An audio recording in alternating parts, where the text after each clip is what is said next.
नमस्कार, हम इस वक्त मौजूद हैं कोणर झील के पास। कोणर झील का ऐतिहासिक महत्व बताया जा रहा है। कोणर झील महर्षि पतंजलि के आश्रम के बगल में समीप बहती है। ये सर्पाकार अवतार में है, इसका जो है प्रवाह है। ये बताया जाता है कि कोणर झील का अपने आप में ऐतिहासिक व सांस्कृतिक दोनों मान्यता है।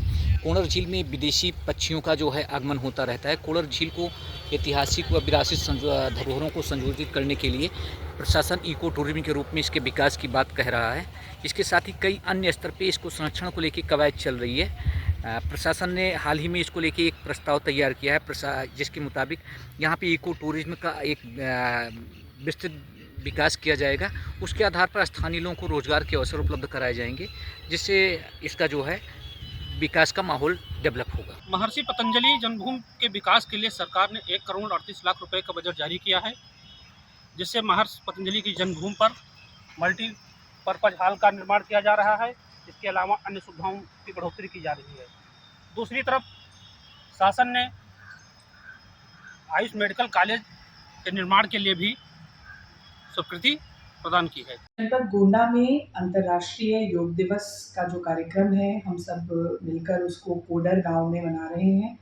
कोडर महर्षि पतंजलि की जन्मस्थली के रूप में विकसित किया जा रहा है। पर्यटन विभाग के कई कार्यों के द्वारा ये अलंकृत हो रहा है और ये हम सब का सौभाग्य है कि जनपद गोंडा में महर्षि पतंजलि की जन्मस्थली मौजूद है और वहाँ जो झील है उसके तट पर एक वृहद जो योगाभ्यास सामूहिक रूप से किया जाना है, उसका कार्यक्रम आयोजित किया जा रहा है और उसमें सभी लोग जनपदवासी एकत्रित होकर के सामूहिक योगाभ्यास करेंगे।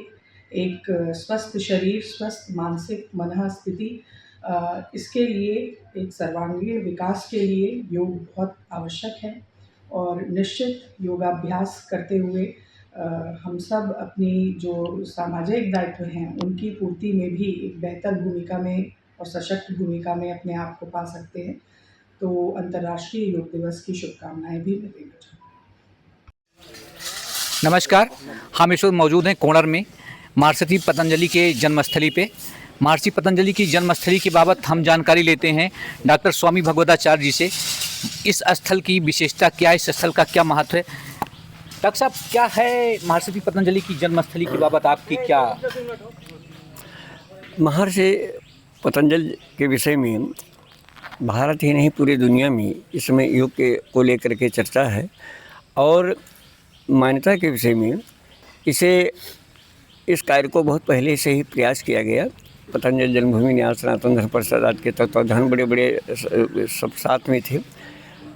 1 से 93 देशों में बान की मून, इरिना बोकोवा उसमें थी, यूएन के डायरेक्टर और सेक्रेटरी। तो उन लोगों को भेजा गया। उन्होंने यहाँ के लेटर को उनको बताया गया कि महर्षि पतंजलि की जन्मभूमि गोंडा जिले में अयोध्या के पास भारत में स्थित है कोंडर। और इस पत्र को लेकर के उन्होंने कवरिंग लेटर 1 से 93 देशों में भेजा।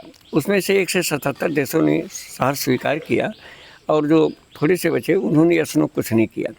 और उसी पत्र को हमने माननीय प्रधानमंत्री नरेंद्र मोदी जी को अवगत कराया कि ये भारत के लिए बड़े ही हर्ष और गर्व का विषय है कि योग के प्रणेता महर्षि पतंजलि की जन्मभूमि भारतवर्ष के अंदर गोंडा जिले के कोंडर में जो वजीरगंज अयोध्या के सन्निकट है स्थित है, उसी को लेकर उन्होंने यूएन में अंतर्राष्ट्रीय सभा में इस बात को किया। हम इस वक्त मौजूद हैं वजीरगंज के कोडर में। कोडर गांव में महर्षि पतंजलि की जन्मस्थली है। यहाँ पे 21 जून को विश्व योग दिवस का आयोजन किया जा रहा है। योग दिवस को लेके प्राथमिक विद्यालय परिषद में कार्यक्रम का आयोजन किया जा रहा है। यहाँ के प्रधान हमारे साथ हैं। प्रधान जी से हम बात करते हैं कि इस बार क्या तैयारी की जा रही है। प्रधान जी, इस बार योग दिवस को लेकर क्या तैयारी की जा रही है? इस बार योग दिवस को लेकर काफ़ी उत्साह है लोगों में, क्योंकि महर्षि पतंजलि की जन्मभूमि पे पहली बार मुख्यालय का जो कार्यक्रम गोंडा जिले का होना है वो यहाँ महर्षि पतंजलि की जन्मभूमि पे होगा। उसकी तैयारियां जोरों से, गांव के लोग भी उत्सुक हैं। महर्षि पतंजलि के जन्मस्थली के विकास को लेकर और क्या प्रयास हो रहे हैं? महर्षि पतंजलि के जन्मस्थली विकास के लिए माननीय विधायक जी द्वारा जो कोडर झील है महर्षि पतंजल जी की प्रतीक मानी जाती है। चूँकि यह झील भी सर्पाकार है और उन्हें भी शेषावतार कहा जाता है, उसको इको टूरिज्म में प्रस्ताव दिया गया है और जिला प्रशासन ने उस प्रस्ताव को आगे भेज दिया है। फिर यहाँ पे एक आयुष मेडिकल कॉलेज का प्रस्ताव गया है, उसकी ज़मीन भी चयन कर ली गई है, ज़मीन ट्रांसफ़र कर दी गई है आयुष विद्यालय के नाम से।